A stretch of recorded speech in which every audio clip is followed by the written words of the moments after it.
kaip kiekvienos operacijos yra tam tikros taisyklės, kaip tinkamai elgtis, kad išvengtume galimų pooperacinių komplikacijų.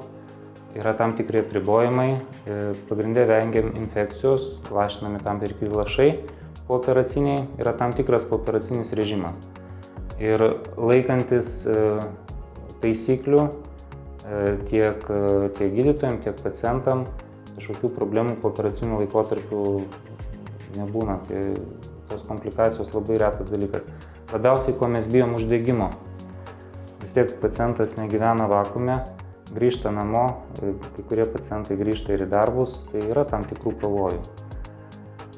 Kai kurių darbų dirbti negalima, pavyzdžiui, jeigu žmonės dirba statybose, sportuojantis, vandens sportai. Žodžiu, tie pavojai yra tiesiog eliminuojami 2-3 savaitėm. Paskiau dažniausiai grįžtame į įprastus darbus ir įprastas veiklas. Bet tas pereinamasis laikotarpis yra svarbus ir jeigu laikomės sutartų taisyklių, tų komplikacijų kaip ir būti negali. Dabar operacijos metu, kad kažkas nepavyks ar nepasiseks, tikimybė irgi artima yra nuliui.